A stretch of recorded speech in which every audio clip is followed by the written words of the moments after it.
Hi everyone, this video is made in partnership with Artistro. They have reached out to me and asked if I would like to try out some of their products, and I picked this watercolor set. I loved the obviously the look of the palette, which you'll see in a minute, and I thought they were very affordable and there are loads of colors in there. I wouldn't consider these as artist grade, i.e., full on light, fast, etc., simply because of the price point. So I think they are a great quality sort of arts or crafts and student grade type of watercolor, and I thought some of you might be interested. It would make a great gift because of the presentation, because of the packaging, and it has loads of lovely colors there. And in this video I will show you the contents of this palette, of this set, and I will also swatch out every single color. And then in part 2 I will create a abstract art, small painting using these watercolors. So in the package here you get watercolor paper. There are 10 sheets and it's a cold press 300 GSM type of paper, and they're in the sort of like individual sheets of paper, which is quite easy to create small paintings, so maybe even bookmarks, or just just do the swatches there. So you can see the texture of the paper right there. Sorry, I'm doing a voiceover, but I have recorded this video in the wrong mic settings, audio settings, and basically have to now do the voiceover for the entire 2 parts of the video. I hope you don't mind, but look at this beautiful palette. I thought it's such a great little kind of like a suitcase of a little palette, and even after the watercolors will be finished, I would love to use it for something else. You could fit in pencils, they fit quite comfortably, and if you take these plastic lay-ins out, you have loads of space in there, so you can see they're nice and deep. Or you could carry on keeping watercolor and just sort of use adhesive on a regular half pans or full pans and establish a nice little collection there. So you get a little round brush. This kind of looks like a 3 or a 4 round brush, and it's great for detailing, so the bristles are small. I'm just comparing here with the size 4, I believe it was. And then you also get a pencil, you get a water brush and a sponge, a sharpener for that pencil because it comes unsharpened on both ends, and the bristle size here is probably a large, medium to large, I'd say. It's kind of slightly bigger than the pen tool medium, and the container is quite generous, so I thought that was quite helpful to have so much water in there. You also get a cute little sticker, and now let's finally look at the most exciting part, which is the palette and the actual watercolors. So you get a nice plastic, it looks like a laminated swatch card, but it's just plastic that's matte on one side on the back and then glossy on the front side with matte print of the actual color names and color prints. But on top of that you also get a swatch card as well, so that you can actually swatch the colors. So this is the exact orientation of the pans as they come in the palette, and you'll see that the swatch card is slightly out of line, so it doesn't match exactly where the colors are, but of course you get a better understanding of the color than on the plastic sheet. But I thought the plastic sheet is just such a good addition and just something quite well thought through, if you consider the price point of this product. As I mentioned earlier, you can see the pencils fit in quite comfortably into this palette if you wanted to use it later on as a pencil case. Let's talk a little bit more about the watercolors. So the colors, as you can see, there are a little pans that are not filled in with wet paint, but they are created in the factories as little sausages, and these sausages are then cut down into these so-called cakes. So that's what it is. If you really wanted, you probably could just scoop one out, but they probably are adhered at the bottom with a bit of adhesive. And nonetheless, they're very colorful, as you can see in the actual dry state. And later I was super surprised, but once I started swatching them out, they are just as colorful and vibrant on paper, and even after they dry, there isn't a shifting visibility to it at all, so they stay as bright.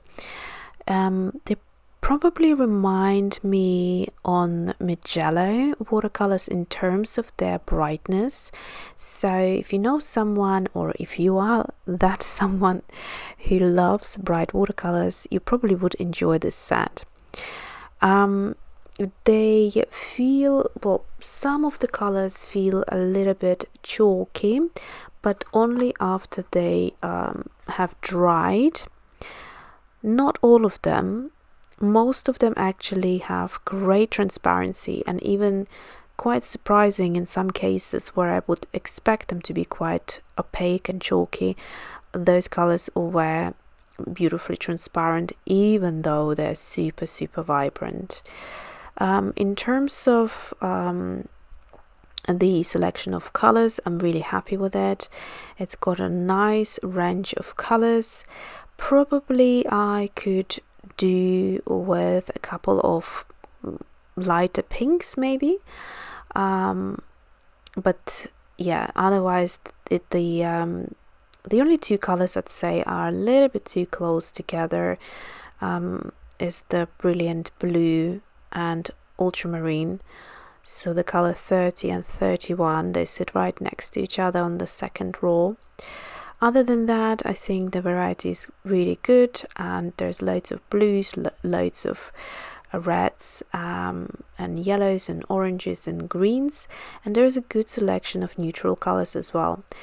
As a kind of fantastic bonus, you also get neon colors, 4 neon colors to be precise. You get a fluorescent yellow, a fluorescent green, blue and orange. So I felt that perhaps fluorescent blue out of all of them was the least fluorescent, but the other 3 did very well. And often when you look at neon colors in kind of affordable watercolors, they're very weak. There is not enough of a pigment, and it just looks washed out. But not in this case. The brightness of the neons is still very strong and very pigmented. Also, another great thing was the metallics. You also get 4 metallics, a gold, a bronze, a copper and silver, and they are actually very good, provided you actually take a little droplet of water and add it onto the cake just maybe even 5 or 10 seconds before using it, to melt the pigment and it is very, very pigmented as far as, you know, metallics come. Not all metallics are great. For instance, what I'm trying to think is the Kuretake. That set, it has some metallics which are quite weak in my opinion. And then these were really good, just to give you a little comparison. So most of the colors behaved nicely. The gray and the brown ochre had a little bit of something chalky once they have dried down, and other than that, like I said, the colors are great.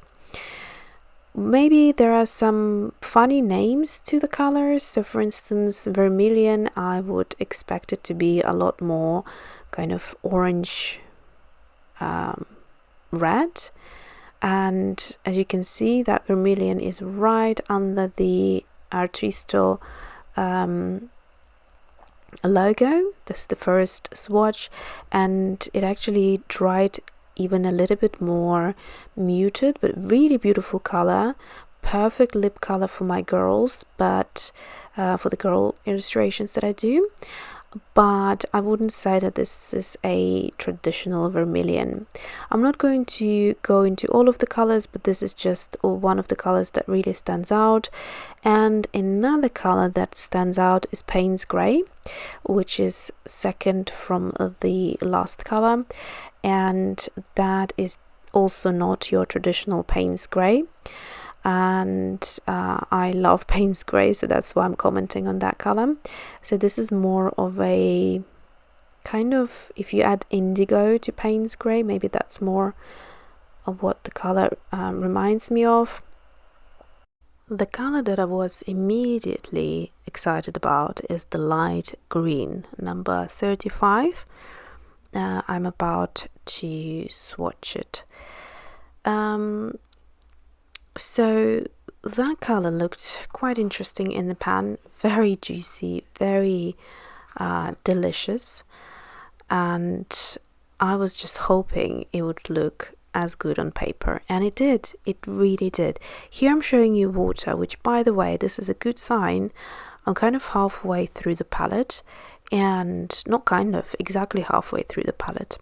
And the water is not milky. If I did that with a lot of other colors that have a lot of white pigment in there, you would see that the water would be very milky, very opaque at that point, and just quite dirty and messy. I will change the water soon, but there was no real necessity to it. So the color that I just swatched before this, green, the last color, the one before that, was that beautiful light green color, and it doesn't really show up as well on the video. It looks a little bit more exposed, but here under the shadow it looks exactly how it looks in real life, very juicy, very pigmented, and actually it reminds me a lot on a pencil that I really love. The pencil is by Caran. It's the Museum Aquarelle, so the watercolor range pencils, and the color is light malachite green. If you love that color, this is like the very close, if not exact, match in a watercolor out of a pen. So yeah, something to consider. I will let you enjoy the rest of the swatching, and I will catch up with you in a few minutes time.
Okay, I'm back. So the swatching is finished, and I will kind of point out a few things. Now, first of all, the water, I don't think I actually ended up changing it, and it's not too bad after swatching 48 colors at all. I mean, yeah. So I think that's a good kind of proof that there's probably not that much white or chalky kind of components in the watercolors to make the water really, really muddy or really, really chalky and opaque. So here are the fluorescent colors, and that blue that I talked about before, really, it's a great color, but it doesn't seem to be a truly kind of neon fluorescent color. The other three are hard to show as they are in camera versus real life, because obviously neons always pick up very, very badly, especially the orange or the pink ones. They don't look anything like that on the camera as they do in real life. So in terms of the other colors, I think is the blues that I talked about, which I think I might have shown or not, but so this is the Payne's gray I'm pointing towards. It's just a little bit too blue and not enough gray in that Payne's gray. It's quite intense. It's yeah, very like more of a dark blue color. And the other two blues are on the second row right next to each other, the Brilliant Blue and the Ultramarine. Kind of sit a little bit too close together. Other than that, like I said, it's a good color selection that you get in this set. Now, one thing that I haven't really tried is mixing these colors, so I wouldn't be able to comment on that. I have just swatched them out, and then in the part 2, which is coming in a very short bit, you will see me sort of working with two colors. I will use that light green that I really, really loved and still love from this palette. It's my favorite color, I'd say, together with another color, but I didn't really mix them. I just dropped them one into another, and they had an interesting kind of interaction. Having said that, the second color that I will be using is the fluorescent yellow. It can have more to do with the actual pigments in, in the watercolors versus the neons, as they're usually quite different. See you in part 2 with a little abstract painting.